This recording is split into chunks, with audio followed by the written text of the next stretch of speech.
नमस्कार. आजच्या व्हिडिओमध्ये आपण मराठीचे काही अत्यंत महत्त्वाचे प्रश्न पाहणार आहोत. काही जणांची कमेंट येत होती की एवढे सोपे प्रश्न येतात का. त्यांच्यासाठीच नेमकी पेपरला कशा लेवलचे प्रश्न येतात, कसे प्रश्न येतात ते लक्षात ठेवूनच आजचा व्हिडिओ बनवला आहे.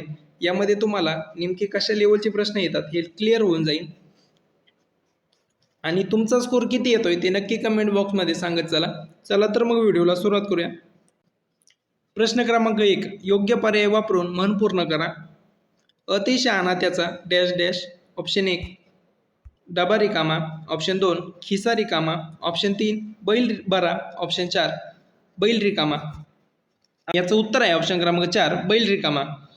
आता ही म्हण तुम्ही बऱ्याच ठिकाणी ऐकली असेल. हिचा अर्थ काय होतं तर जो माणूस स्वतःला खूप शहाणा समजतो आणि इतरांचे ऐकत नाही त्याचे नेहमी नुकसानच होते. उदाहरणार्थ रमेशने कोणाचेही न ऐकता चुकीच्या जागी गुंतवणूक केली आणि सर्व पैसा गमावला. खरंच म्हणतात ना, अतिशहाणा त्याचा बैल रिकामा. प्रश्न क्रमांक 2, कुसुमाग्रज या नावाने काव्यलेखन करणारे साहित्यिक कोण. Option 1 Vishnu Waman Shirwadkar. Option 2 Pralhad Keshav Atre. Option 3 Ram Ganesh Gadkari. Option 4 Krishnaji Keshav Damle. साहित्यिकावर प्रश्न येतच असतो. कोणी काय लिहिलंय, कोणाला कशावर पुरस्कार मिळाला, यावर मी टेलिग्राम चॅनलला एक PDF टाकतो, जेणेकरून तुम्ही एकदा वाचून घ्या, तुमचा 1 मार्क फिक्स होऊन जाईल. याचं उत्तर आहे ऑप्शन क्रमांक 1 विष्णू वामन शिरवाडकर. विष्णू वामन शिरवाडकर हे मराठी साहित्यातील ज्येष्ठ कवी आणि नाटककार होते. त्यांनी कुसुमाग्रज या टोपण नावाने कविता लिहिल्या. त्यांचा जन्मदिवस 27 फेब्रुवारी आपण मराठी भाषा गौरव दिन म्हणून मोठ्या उत्साहात साजरा करतो. प्रश्न क्रमांक 3, पुढीलपैकी कोणते पुस्तक साने गुरुजी यांनी लिहिलेले नाही. आता इथे नाही विचारले आहे, त्याच्यामुळे प्रश्न वाचताना जरा लक्षपूर्वकच वाचत चला. असे फसवे प्रश्न येतच असतात. ऑप्शन 1 श्यामची आई. ऑप्शन 2 ययाती. ऑप्शन 3 धडपडणारी मुले. ऑप्शन 4 सती.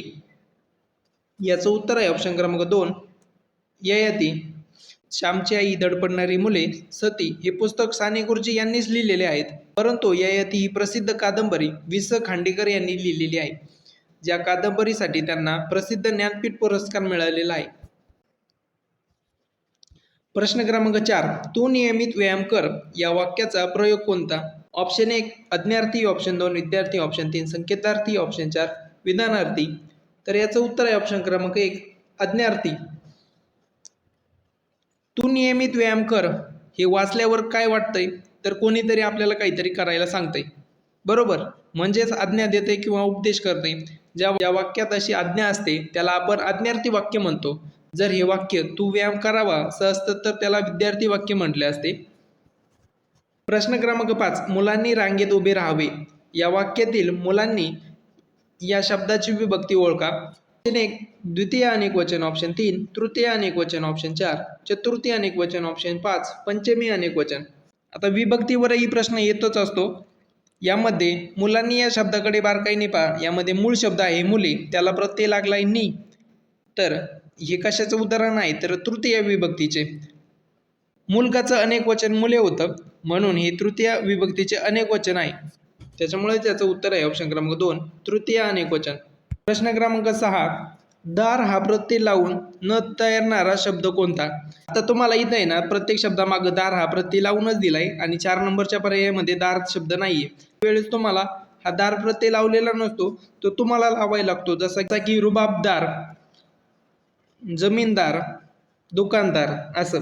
आणि आजारदार, दार हा प्रत्यय त्याला लागतच नाही, त्याचा काही अर्थपूर्ण शब्द तयार होत नाही. त्याच्यामुळे याचं उत्तर आहे ऑप्शन क्रमांक 4 आजार. प्रश्न क्रमांक 7, पुढीलपैकी तक्रारपत्राचा विषय कोणता असू शकतो. ऑप्शन 1 स्नेहसंमेलनासाठी पाहुण्यांना निमंत्रण.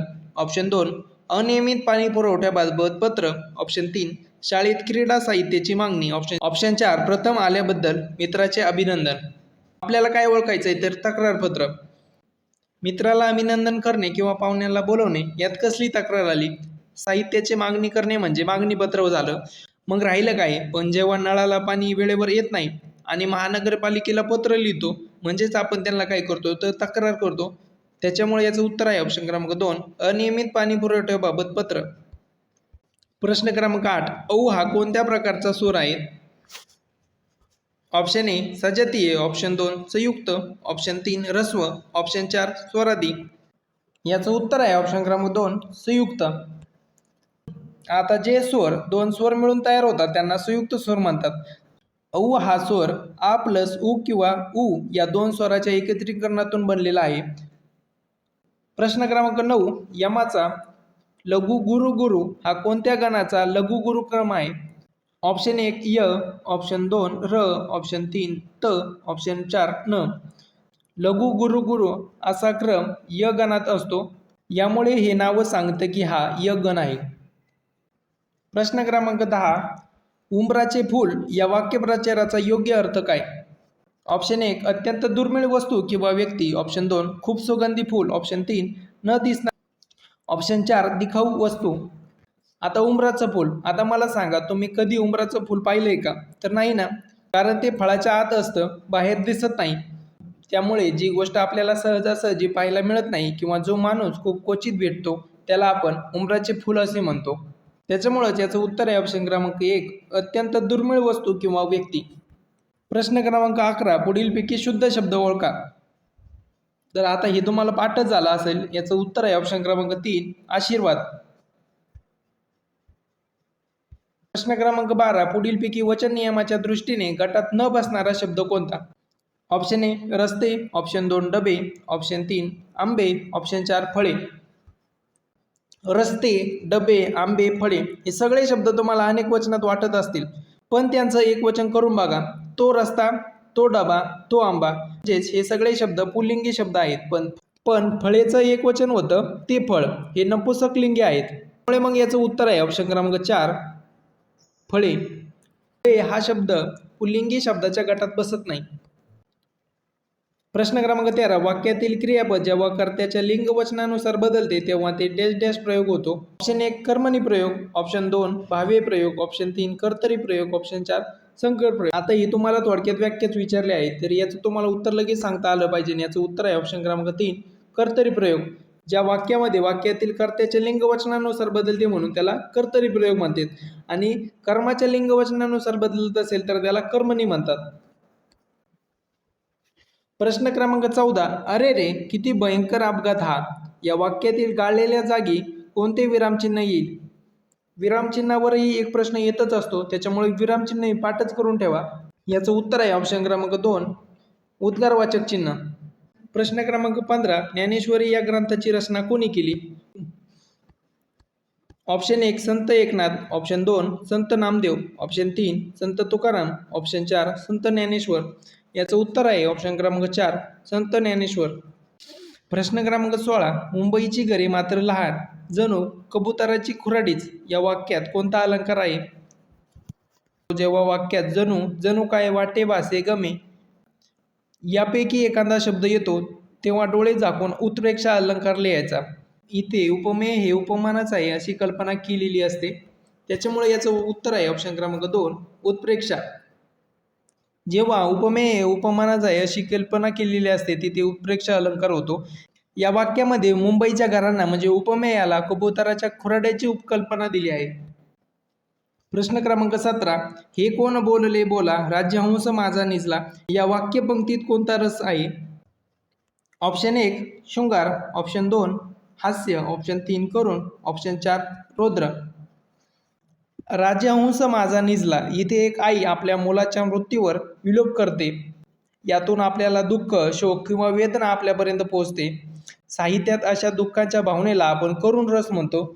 इथे आनंद किंवा राग नाही तर शुद्ध दुःख आहे, म्हणून हा करुण रस आहे. त्याच्यामुळे याचं उत्तर आहे ऑप्शन क्रमांक 3 करुण. प्रश्न क्रमांक 18. तो हे कोणत्या प्रकारचे सर्वनाम आहेत? आता तो हे सर्वनाम आपण कधी वापरतो?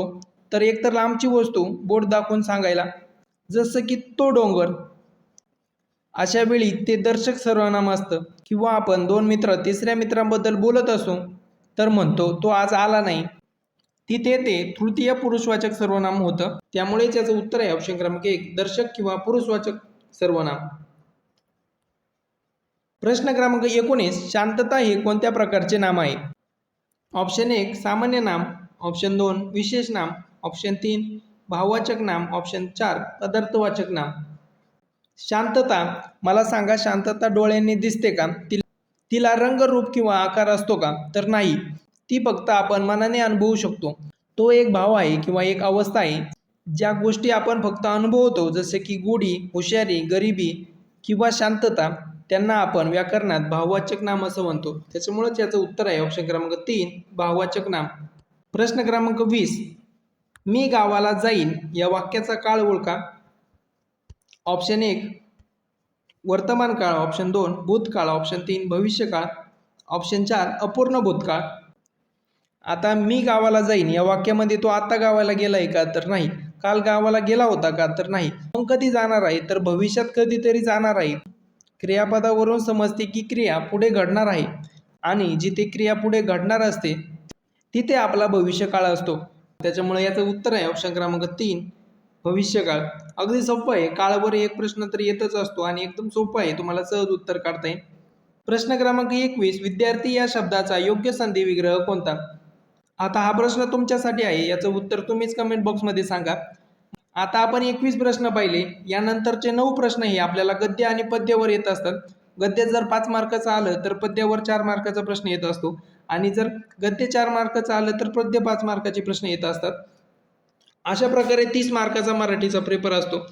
गद्य आणि पद्यावर कसे प्रश्न येतात यावरही मी लवकरच व्हिडिओ बनवणार आहे. आजचे प्रश्न तुम्हाला कसे वाटले हे नक्की तुम्ही कमेंट बॉक्समध्ये सांगा आणि असेच व्हिडिओ पाहण्यासाठी तुम्ही चॅनलला नक्की सबस्क्राईब करू शकता. व्हिडिओ आवडला तर नक्की लाईक करा. धन्यवाद.